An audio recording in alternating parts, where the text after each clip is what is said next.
ভগৱান শ্ৰীকৃষ্ণই কৈছে যে কেৱল ভয়াতু আৰু দুৰ্বল ব্যক্তিসকলেহে সকলো বস্তু ভাগ্যৰ ওপৰত এৰি দিয়ে, কিন্তু যিসকল সাহসী আৰু আত্মনিৰ্ভৰশীল ব্যক্তি থাকে তেওঁলোকে কেতিয়াও ভাগ্যৰ ওপৰত নিৰ্ভৰ নকৰে।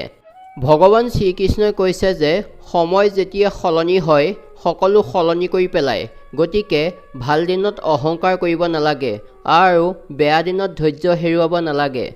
ভগৱান শ্ৰীকৃষ্ণই কৈছে যে মানুহে জীৱনত এই দুজন মানুহক কেতিয়াও পাহৰিব নালাগে। 1 নম্বৰতে যি আপোনাক কষ্ট দিছিল, 2 নম্বৰতে যি আপোনাৰ দুখৰ সময়ত আপোনাৰ লগত আছিল। প্ৰভু শ্ৰীকৃষ্ণই কৈছে যে যিজন ব্যক্তিয়ে আনৰ দুখত দুখী হৈ পৰে বা আনৰ চকুত চকুপানী দেখিলে নিজেও কান্দে, তেনে ব্যক্তিৰ অন্তৰখন খুবেই কোমল, কাৰণ যি আনৰ দুখ অনুভৱ কৰিব পাৰে তেওঁৰ অন্তৰখন আইনাৰ দৰে স্বচ্ছ।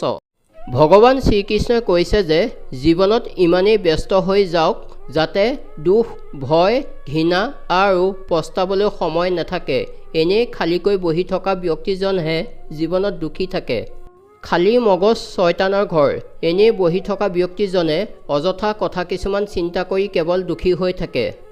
গীতাত শ্ৰীকৃষ্ণই কৈছে যেতিয়া পৰিয়ালৰ লোকক শত্ৰুৰ দৰে দেখিবলৈ আৰম্ভ কৰে আৰু অচিনাকি মানুহক আমাৰ নিজৰ আপোন মানুহ বুলি ভাবিবলৈ লয়, তেতিয়া বুজিব যে আপোনাৰ ধ্বংস সময় ওচৰ চাপি আহিছে। শ্ৰীকৃষ্ণই কৈছে যদি তোমাক কোনোবাই দুখ দিছে তেতিয়া মন বেয়া নকৰিবা, কাৰণ মানুহে সেইজোপা গছতহে শিলগুটি মাৰে যিজোপা গছৰ ফল মিঠা থাকে। ভগৱানে আপোনাক দিও চাব ঘূৰায়ো ল'ব, কিয় জানেনে?